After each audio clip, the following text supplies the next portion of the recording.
جو ساتھی سنتوں سے فارغ ہو چکے ہیں وہ یہ سب کو مکمل کر دیں۔ الحمدللہ نحمده ونستعینه ونستغفره ونؤمن به ونتوکل علیہ ونعوذ باللہ من شرور انفسنا ومن سیئات اعمالنا من يهد الله فلا مضل له ومن يضلل فلا هادي له ونشهد أن لا إله إلا الله وحده لا شريك له ونشهد أن سيدنا ومولانا محمدا عبده ورسوله صلى الله عليه وعلى آله وأصحابه وبارك وسلم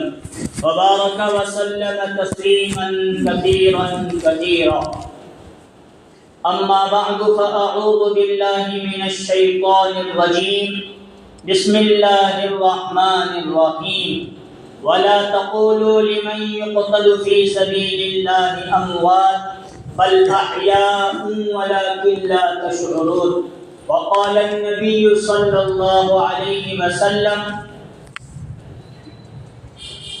من تشبه بقوم فهو منهم أو كما قال عليه الصلاة والسلام صدق الله العظيم وصدق رسوله النبي الكريم رب اشرح لي صدري ويسر لي أمري واحلل عقدة من لساني يفقهوا قولي۔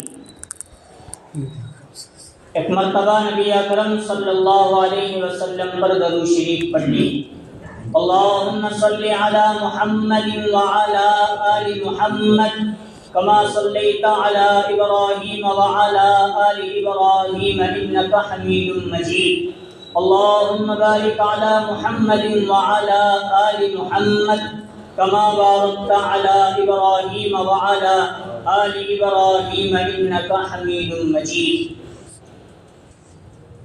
محترم بزرگوں اور عزیز دوستوں، اللہ تبارک و تعالیٰ کا احسان، اللہ کا فضل اور اللہ کا کرم ہے کہ اللہ تبارک و تعالیٰ نے ہم تمام کو نبی اکرم صلی اللہ علیہ وسلم کی نسبت سے، اپنی نسبت سے نماز جمعہ کے لیے اپنے گھر مسجد جلد سے جلد آنے کی توفیق نصیب فرمائی۔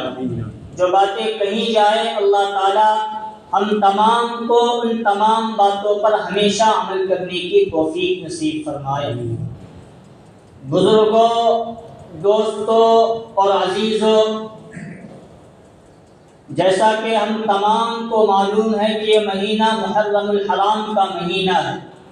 تاریخ کتنی آج 15 تاریخ ہے، اور محرم کے تعلق سے کیا کرنا، کیا نہیں کرنا، کیا ہوا محرم میں، کیا نہیں ہوا، وہ سب باتیں ہم تمام کے سامنے اس محرم میں بھی آ کر چلی گئی۔ گزشتہ جتنے محرم گزرے ان میں بھی آ کر چلی گئی، اور الحمدللہ ثم الحمدللہ مدارس اسلامیہ کا امت مسلمہ پر آج کے دور میں رہا ہے، ہر زمانے میں، لیکن آج کے دور میں مدارس اسلامیہ کا امت مسلمہ پر بڑا احسان ہے کہ ہر مسجد کے اندر کسی حافظ کو انہوں نے پہنچایا، کسی عالم کو پہنچایا، کسی مفتی اور اہل علم کو انہوں نے مصلی پر بٹھایا۔ ورنہ ایک زمانہ ایسا گزر چکا تھا کہ پورے صوبے کے اندر ایک عالم ملا تو بڑا غنیمت، ورنہ دیہاتوں کے اندر حفاظ علماء کا ملنا بڑا مشکل تھا۔ لیکن مجھے جو بات کہنی ہے جمعہ کے عنوان سے ہو، علماء، حفاظ، مفتیان اکرام، قراء اپنا کام کر رہے ہیں، دعوت و تبلیغ کا مبارک سلسلہ شروع ہے، وہ اپنے گشت، اپنے باتوں کے ذریعے، 6 صفات اور مذاکرات کے ذریعے اپنا کام کر رہی ہے۔ دین کے جتنے طبقے خانقاہ کے بزرگ امت مسلمہ کی رہنمائی کر رہے ہیں، دین کے جتنی بھی طبقے اور جتنے شعبے ہیں، ان شعبوں سے الحمدللہ دین کا کام ہو رہا ہے، امت مسلمہ کو راہ راست پر لانے کی کوشش کی جا رہی ہے، اور ایک اعتبار سے وہ کوشش الحمدللہ ثم الحمدللہ کامیاب ہو رہی ہے۔ لیکن جیسے ایک موسم دوسرے موسم میں بدلتا ہے، ایک سیزن دوسرے سیزن میں بدلتا ہے، اور ایک اعتبار سے ایک وقت دوسرے وقت میں بدلتا ہے، پھر ہمارے اندر کا شیطان، ہمارے اندر کا نفس، اور ہمارے اندر کا خبیث، اور ہمارے اندر کا بیکار انسان پھر موسم کے بدلنے کی وجہ سے واپس جاگتا ہے۔ موسم اگر دعوت و تبلیغ کا ہے اور اجتماعات کا ہے تو ہم لوگ داڑھی، ٹوپی، جبہ، سرما، تسبیح، مصلی لے کر وہاں پہنچ کر ہم یہ دکھاتے ہیں کہ ہم سے بڑا تبلیغی یا ہم سے بڑا پکا مومن کوئی نہیں ہے۔ ادھر مدارس اسلامیہ کے جلسے ہونا شروع ہو تو وہاں پہ الحمدللہ کوٹ، شیروانی، جبہ، قبہ پہن کر ہم وہاں پہنچتے ہیں، اور خانقاہوں کی مجلسیں ہو وہاں پہنچتے ہو، کوئی دور دراز سے عالم کسی مقام پر بیان کرنے کے لیے آئے ہو تو ان کا لحاظ کرتے ہوئے وہاں جا کر ہم نعرے تکبیر لگاتے ہیں، نعرے رسالت لگاتے ہیں۔ لیکن جیسے ہی آتا ہے محرم، ہمارے اندر کا شیطان پھر سے وہ جاگا، اگر ہم میں نہیں جاگا تو ہمارے اولاد میں جاگا، پھر وہاں جا کر وہی محرم کا ماتم، وہی محرم کا شور و غل، پھر سدھرا ہم کیا سدھرے؟ مدارس اسلامیہ نے اتنا کام کیا ہمارے اوپر، ہم کہاں سدھرے؟ اس کو سدھرنا نہیں کہتے، اس کو شیطان انسان میں بدل چکا ہے، اور وقت وقت پر وہ خباثت اور شیطانیت باہر پڑتی ہے۔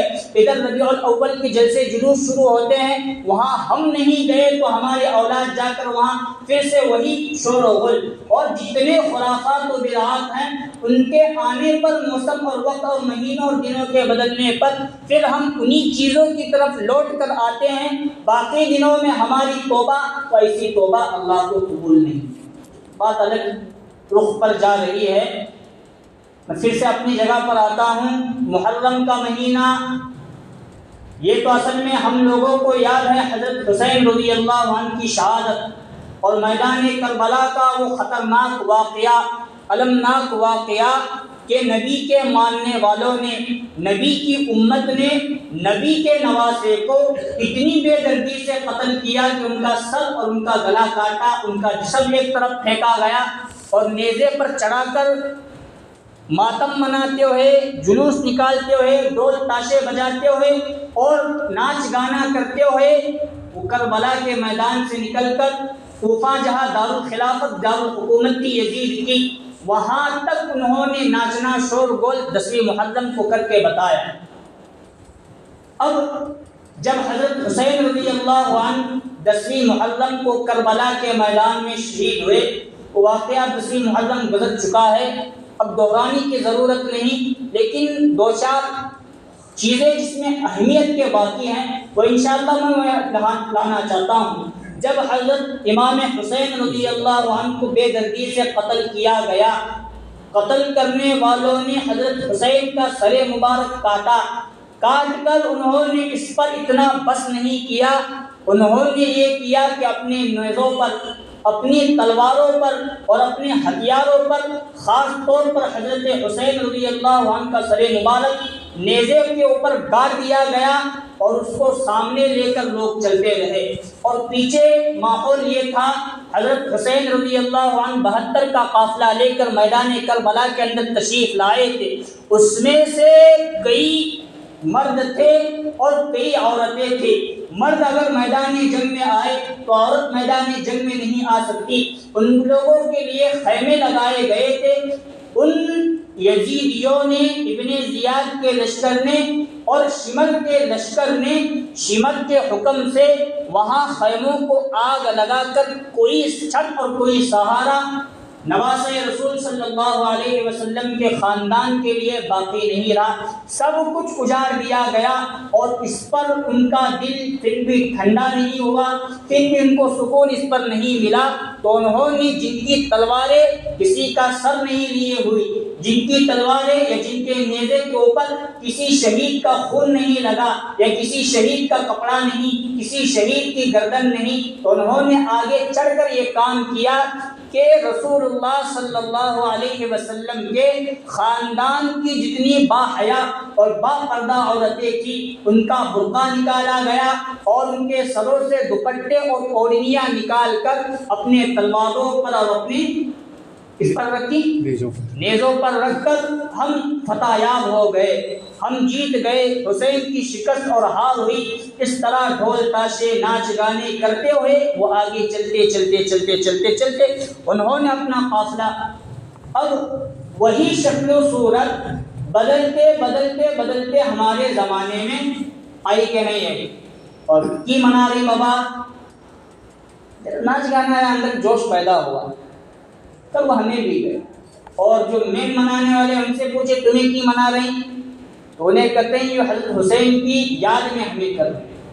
یہ کسی یاد، جنہوں نے قتل کیا یہ ان کی یاد ہے، جو مقتول ہوئے، جن پر بے دردی کے ساتھ جن پر وار ہوئے، ان کی نقل یہ ہے کہ تم نماز پڑھو، اس دن کا روزہ رکھو، اس دن قرآن مجید پڑھو، اس دن یتیموں کی، غور غریبہ مساکین کی مدد کرو۔ یہ رسول اللہ صلی اللہ علیہ وسلم کی تعلیم، اور اسی پر امام حسین رضی اللہ عنہ عمل کر کے چلے گئے ہیں۔ یہ تعلیمات کو ہم چھوڑ رہے ہیں، اور جو تعلیمات غلط راستے سے ہمارے اندر آ گئی ہے، چلو ان لوگوں جو اصل میں پہلے سے چلا آ رہا ہے ان سے میری کوئی شکایت نہیں۔ گزشتہ جمعہ تک مجھے ایسا لگا الحمدللہ گاؤں کا ایک ماحول بنا ہے، بندے بندے بنا ہے، لوگ شریک نہیں ہو رہے، لیکن 10ویں محرم جیسے اندر آئی تو جو شیطان ہمارے یہاں اور ہمارے اطراف میں ہم لوگوں کو دیکھنے میں ملا، جو شیطان جاگا، اللہ کی پناہ۔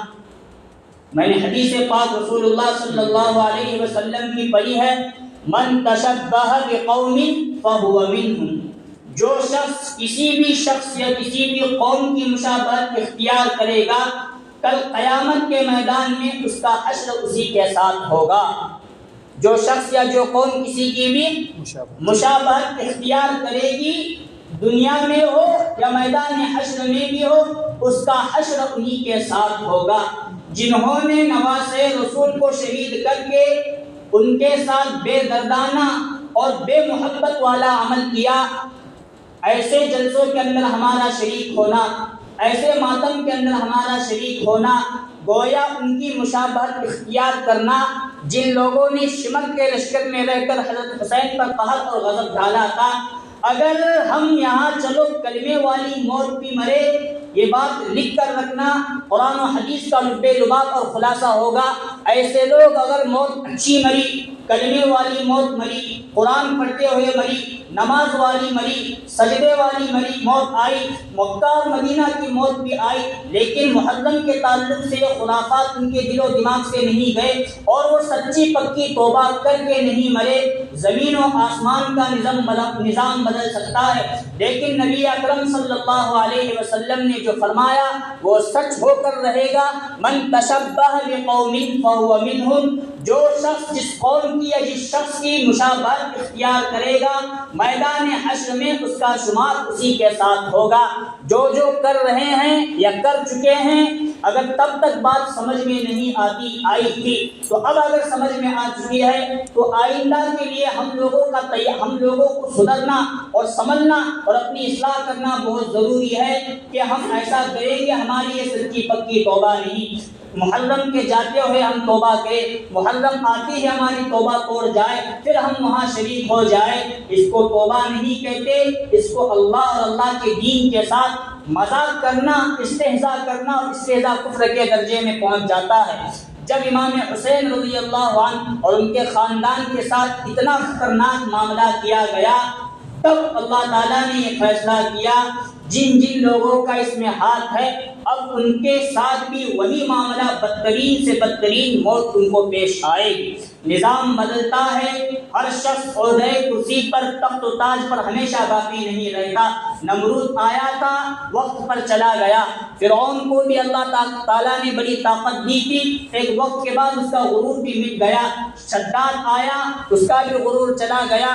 بڑے بڑے سلاطین اور بڑے بڑے بادشاہ دنیا میں آئے، ان کے عہدے حکومت اور وقت بھی ان کا ختم ہو کر چلا گیا، لیکن آج تک ان کا ظلم ہمارے یہاں باقی ہے۔ انہوں نے ظلم کر کے گیا، لوگ قرآن مجید کے حوالے سے، نبی اکرم صلی اللہ علیہ وسلم کے حوالے سے آج بھی ان کو بدترین سے بدترین شخص شمار کرتے ہیں، اور جن پر ظلم ہوا، جو مظلوم کہلائے تھے، انہوں نے اللہ کے نام پر صبر کیا، آج بھی ان کا نام زندہ ہے اور قیامت تک انشاءاللہ ان کی یادیں اور ان کا نام زندہ رہے گی۔ دیکھنے کے اعتبار سے حضرت حسین کمتر تھے، دیکھنے کے اعتبار سے حضرت حسین کے پاس طاقت کم تھی، لیکن تھے وہ مظلوم، آج بھی ان کا نام زندہ ہے۔ اور دیکھنے کے اعتبار سے یزید کے پاس بڑی طاقت تھی، بڑا لشکر تھا اور بڑی ان کے پاس حکومت و طاقت اور ملک و ملت تھی، سب کچھ تھا، لیکن دیکھنے کے اعتبار سے ہمیں آج بھی معلوم ہے کہ یزید کا حشر کیسا ہوا۔ 3 لوگوں کا نام اس میں بڑا، واقعہ کربلا کے اندر 3 لوگوں کا نام بڑا اہمیت والا۔ نمبر 1 یزید، نمبر 2 ابن زیاد، نمبر 3 شمر۔ کیا کریں گے نام؟ نمبر 1 یزید، نمبر 2 ابن زیاد اور نمبر 3 شمر۔ اب ان تینوں کا معاملہ تھا حضرت حسین کو اور نواز رسول اور خاندان رسول کو اس طرح بے دردی سے قتل کرنے کے معاملے میں۔ یزید جو تھا وقت کا حاکم اور وقت کا بادشاہ، اس کے حکم سے ابن زیاد کوفہ کا گورنر اور کوفہ کا حاکم تھا، اور ابن زیاد کے حکم سے ایک لشکر کربلا کے میدان میں پہنچا، اس لشکر کے امیر کا نام تھا شمر۔ اب یہ 3 بدبختوں کے ساتھ اللہ تعالیٰ نے وقت کے آنے پر کیا کام کیا میں وہ آپ کو بتاتا ہوں۔ صفی نام کا ایک قیدی جیلوں کے اندر رہا کرتا تھا، جیل کے اندر کسی سزا میں کسی جرم میں اسے قید خانے کے اندر قید کر دیا گیا تھا۔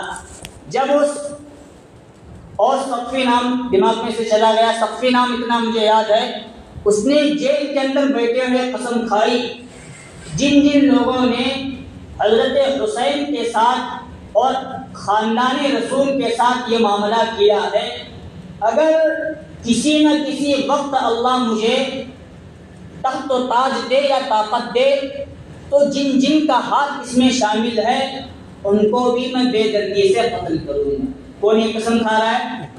ایک قیدی۔ آج کھائیں گا، آج کھایا تو بابا میں کام پیم کروں گا، نہ سوچنے والی بات، لیکن اس کی قسم نے اللہ کو اتنی، اس کی قسم اللہ کو پسند آئی کہ اللہ نے اس کو قسم کو پورا کر دیا۔ وہ اور صفی قید خانے سے بھاگا یا وقت کے بعد اس کے رہائی کے فیصلے ہو گئے، فیصلہ ہونے کے بعد کچھ لوگوں کو اس نے تیار کیا کہ میرا مقصد اب زندگی کا حضرت حسین کو بے دردی سے جنہوں نے قتل کیا ہے ان کو میں بے دردی سے قتل کرنا چاہتا ہوں۔ تو الحمدللہ ثم الحمدللہ ایک بڑا قافلہ، ایک بڑا لشکر اس کے ماتحتی میں، آپ کا مقصد وہی ہمارا مقصد، ہم بھی وہی کام کرنا چاہتے ہیں۔ اتنا بڑا لشکر بنا کہ وقت کا جو حاکم تھا غالباً یزید، اس کا انتقال ہو گیا۔ یزید کے بیٹے معاویہ وہ اچھا انسان تھا، لوگوں نے تخت و تاج، باپ کا نام بھی معاویہ اور بیٹے کا نام بھی یزید کا معاویہ، تو وہ تابعی تھے یا بزرگ تھے، انہوں نے تخت پر بیٹھنے کے 40 دن بعد کہا کہ جس میرے باپ کے تخت پر نواسۂ رسول کے خون کے دھبے ہیں اور جرم ہے، میں اپنی نیکیوں کے ذریعے ان دھبوں کو دھونا نہیں چاہتا، میرا باپ کا معاملہ خود اللہ کے دربار میں ہوگا، میں یہ تخت و تاج اور حکومت نہیں چاہتا۔ انہوں نے چھوڑ کر زاہدانہ فقر و فاقہ والی زندگی بسر کرنا شروع کی اور تخت تھا خالی۔ اللہ نے اس قیدی کو وہاں سے اٹھایا اور کہاں بٹھایا؟ تخت پر بیٹھا۔ تخت پر بیٹھنے کے بعد لسٹ ان کی نکالی جو اس لشکر کے اندر شامل تھے، جو سزا انہوں نے حضرت حسین کو کربلا کے میدان میں دی وہی سزا وہ ہر ایک کو دینا شروع کیا۔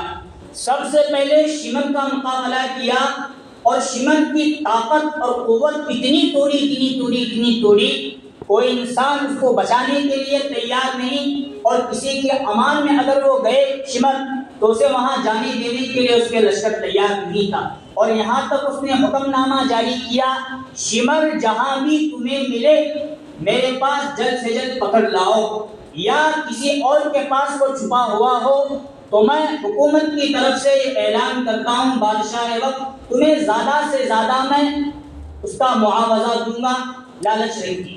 تاکہ لوگ لا کر دے دے. اور ہوا وہی، شمر کا لشکر ختم ہوا، وہ در بدر پھرنے لگا. لشکر کے لوگوں نے پکڑ کر سقفی کے سامنے پیش کیا تو وہی معاملہ انہوں نے کیا کہ لوگوں کے سامنے بھرے مجمع میں اس کا سر قلم کیا اور اس کے سر کو اپنے سامنے رکھا اور لاش کو آگ کے حوالے کیا اور سر کو بھی انہوں نے کچلنے کا کام کیا. قصہ کس کا ختم؟ شمر کا. اب نمبر تھا ابن زیاد کا. ابن زیاد کو بھی انہوں نے ایسا مارا کہ اسے پانی کی پیاس لگی تھی اور وہ پانی طلب کر رہا تھا. تو اور سقفی نے اسے پانی پینے کی بھی مہلت نہیں دی. تجھے اب پانی کی یاد آ رہی ہے، تیرے حکم سے وہاں تیرا لشکر وہاں حسین اور اہل بیت کو پانی پینے دینے کے لیے تیار نہیں تھا اور تجھے اب اپنی پیاس ستا رہی ہے. کیا تجھے تب یہ بات یاد نہیں آئی؟ نوازہ رسول کے چھوٹے چھوٹے بچے پانی کے لیے تڑپ رہے تھے. پانی لینے کے لیے حسین گئے، اپنا دودھ پیتا بچہ علی اصغر علی اکبر لے کر ان کے لیے پانی لینے کر گئے تھے. کہا تھا میں پانی میرے لیے اور میری عورتوں کے لیے نہیں لے رہا، اس بچے کو پینے کے لیے تو پانی دو. تم نے ان پر رحم نہیں کیا، میں تم پر کیسے رحم کھا سکتا ہوں؟ اس کا بھی سر قلم کیا اور مکہ مدینہ کی طرف سروں کو بھیجا کہ لٹکاؤ مکہ اور مدینہ کے اندر تاکہ لوگوں کو ان کا حشر معلوم ہو، کن لوگوں نے کن لوگوں کے ساتھ کیا کیا، پھر اللہ تعالیٰ کس کو کہاں سے ان پر مسلط کر رہا ہے اور اس کے جسم کو بھی آگ کے حوالے کر دیا. جتنے ان دونوں کے حکم سے لشکر کے آدمی تھے ان تمام لوگوں کے ساتھ اللہ تبارک و تعالیٰ نے ایسا ہی معاملہ کر کے ختم کر دیا. اور اکا دکا جس کا جرم کبھی بڑا ہوتا ہے کبھی چھوٹا ہے وہ باقی رہتا ہے. ایک مرتبہ ایک مسجد کے اندر ایک مجلس لگی ہوئی تھی. اس مجلس میں لوگوں کے اندر بات ہونے لگی، مذاکرہ ہونے لگا کہ آج کل یہاں شور بڑا ہے کہ اس لشکر کے اندر کربلا میں جو بھی شامل تھا حسین کے خلاف ان کے ساتھ ایسا معاملہ ہوا، کوئی زندہ باقی نہیں رہا، سر قلم کیا گیا یا جو باقی تھی اللہ کی طرف سے کوئی عذاب آیا بدتر سے بدتر اور ختم ہو گیا. تو ایک شخص کہنے لگا یہ سب جھوٹی باتیں. کربلا کے میدان میں حسین کے خلاف میں بھی تھا، گرچہ میرا جرم بڑا نہیں لیکن اس لشکر کے اندر میں بھی تھا اور وہ نچانے کے اندر قافلہ لے کر چلنے کے اندر میں بھی تھا، مجھے تو ابھی تک کچھ نہیں ہوا. یہ کہہ کر وہ بندہ اپنے گھر چلا گیا اور اپنے خیمے میں جا کر اس نے چراغ جو لگانا شروع کی.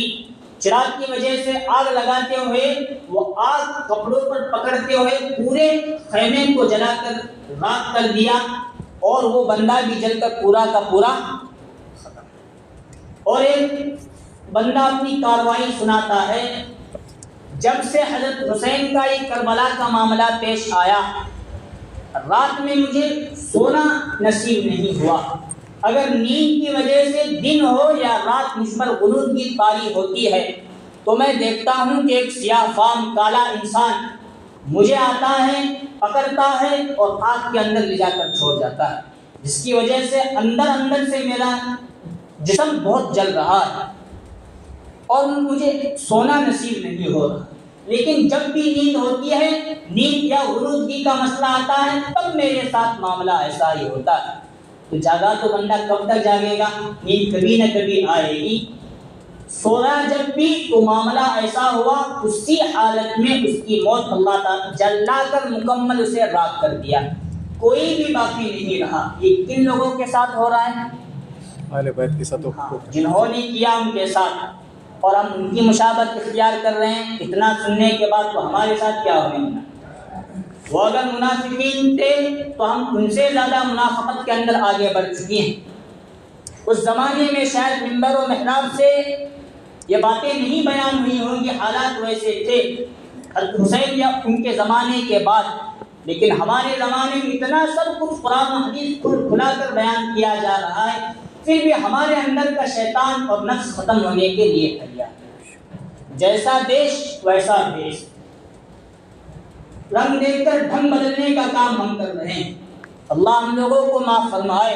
اور وقت کا جو بڑا حاکم اور جو بڑا بادشاہ تھا یزید، اس کو اللہ تعالیٰ نے ایک ایسی بیماری کے اندر مبتلا کر دیا، جتنا پانی پیے اس سے پیاس نہیں بجھتی تھی، اور پانی پیتا تھا تو پیشاب پاخانے کے راستے سے وہ پانی نکل کر چلا جاتا تھا، جس کی وجہ سے پیاس نہیں بجھتی تھی. اور پیاس لگ کر اس کے پیٹ کی حالت ایسی ہو گئی کہ وہ اپنی زبان سے کچھ کہنا بھی نہیں چاہتا، لیکن پیٹ کی شدت پیاس کی وجہ سے گدھے اور خنزیر سے بدتر سے بدترین آواز وہ اپنی زبانوں سے نکالا کرتا تھا. کئی حکیموں اور ڈاکٹروں کے پاس اس کا علاج کروایا گیا، کوئی دوائی اس لا علاج بیماری کا مقابلہ شفا کے طور پر کرنے کے لیے تیار نہیں. تو کوئی حکیموں نے اسے مشورہ دیا کہ شراب تو پیتا ہے، لیکن اب ہر لمحہ ہر وقت دن ہو یا رات ہو ہمیشہ شراب کے نشے میں رہا کر تیری بیماری تھوڑا بہت تو کم ہو جائے. نشے کی حالت میں وہ ہمیشہ رہا کرتا تھا. تاریخی روایات ہیں، الگ الگ باتیں بھی ہو سکتی ہیں، کتابوں کے اندر الگ الگ واقعات بھی ہو سکتے ہیں. وہ شراب پیتے پیتے ایک مرتبہ ہرن کا یا کسی اور جانور کا شکار کرنے کے لیے جنگل کی طرف چلا گیا. تو شکار تو اس نے کیا، لیکن اپنے شکار کو دیکھنے کے لیے اپنے گھوڑے سے نیچے اترا تو گھوڑا جو بدکا نیچے اتر رہا تھا، رکاب کے اندر اس کا پیر پھنسا اور گھوڑا بدک کر ریگستان کے علاقے میں، جھاڑیاں علاقے میں اتنے تیز رفتار کے ساتھ وہ گھوڑا دوڑنے لگا. چٹان، پتھر، کنکر، درخت وغیرہ سب وہ گھوڑے کی زد میں آئے، جس کی وجہ سے یزید کی لاش کا ایک ایک ٹکڑا جسم سے نکل کر وہاں گرتا چلا گیا. اور جب وہ گھوڑا اس بیابان جنگل سے نکل کر یزید کے دارالحکومت میں پہنچا، گھوڑے کے رکاب میں فقط یزید کا پیر باقی تھا، پورا کا پورا جسم ہڈیاں بوٹی کی شکل میں، ہڈی کی شکل میں وہ ٹکر کھا کر وہ کہیں کا کہیں چلا گیا. اور کمال کی بات، کسی جگہ لوگوں نے وہی پیر لے کر یزید کی لاشیں کر کے دفنایا گیا. مؤرخین کہتے ہیں جس جگہ دفنایا گیا ہے آج وہاں پورا کوڑا کرکٹ کچرا وغیرہ پھینکنے کی جگہ اس کو بنا کر رکھتے ہیں. اتنا سننے کے بعد کہ اب ایسا بھی نہیں کہ معاملات کے واقعات ہمارے سامنے نہیں. الحمدللہ ثم الحمدللہ جتنے ہمارے اطراف و اکنام میں عالم علماء اکرام ہیں، سب منبر و محراب سے بیان کرتے ہیں، لیکن ہمارے اندر کا شیطان ان واقعات کو سن کر وقت آنے کے بعد بدلنے کے لیے تیار نہیں. تو شیطان کتنا بڑا اور ہم شیطان کو ماننے والے کتنے بڑے ہو گئے.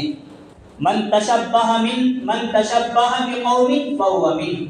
چاہے وقت بدلے، موسم بدلے، جس کی بھی ہم مشابہت اختیار کریں گے، اگر ایسی بدترین موت ہمیں نہ آئی، اور میں آگے چل کر کہہ رہا ہوں سجدے والی موت آئی، اور ایسے مواقع پر ہم جا کر دیکھتے رہے، مکہ اور مدینہ والی موت آئی، محراب نبوی میں موت آئی، مکہ کے اندر کعبۃ اللہ کے اندر بھی موت آئی، لیکن یہ بات اگر قسم کھا کر کہی جائے تو جھوٹ نہیں ہوگی. ان کا حشر کل قیامت کے میدان میں یزیدی، ابن زیاد اور شمر کے لشکر کے ساتھ ہونے والا.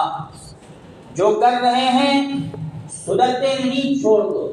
جو نہیں کرتے توبہ کرتے ہیں، پھر وقت آنے پر چلے جاتے ہیں. اللہ کے واسطے درخواست ہے کہ ہمیشہ کے لیے ان چیزوں سے توبہ. ایک بزرگ کا واقعہ یاد آ رہا ہے، وہ بیان ختم کرتا ہوں بیان کر کے. وہ رنگ اڑانے وغیرہ کا کیا کہتے ہیں، رنگ پنچمی. اس کے موقع پر سب طرف ادھر ادھر رنگ وغیرہ اڑائے جا رہے تھے.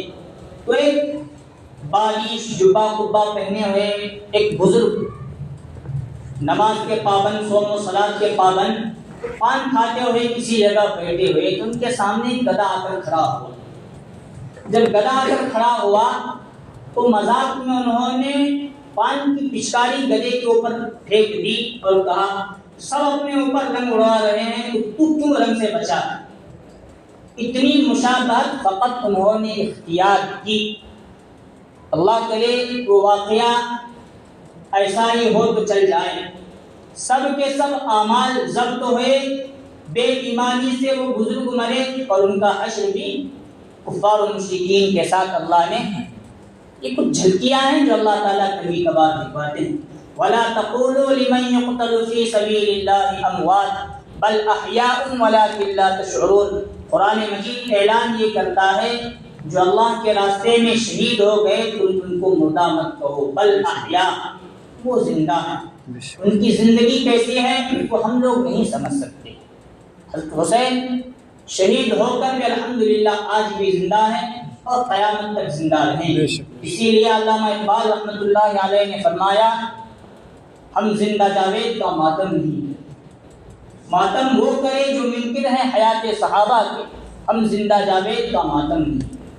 اسی لیے ہم لوگوں کو ضرورت ہے ایسے مواقع پر ہمیں کیا کرنا چاہیے کیا نہیں کرنا چاہیے، ان چیزوں کا پاس و لحاظ رکھ کے اللہ تعالی ہماری تمام گناہوں کو غلطیوں کو معاف فرمائے، اہل بیت سے سچی محبت نصیب فرمائے، حضرت حسن اور حسین سے سچی محبت نصیب فرمائے، تمام صحابہ اکرام رضوان اللہ تعالی علیہم اجمعین سے سچی محبت فرمائے، آمین وآخر دعوانا الحمدللہ رب العالمین۔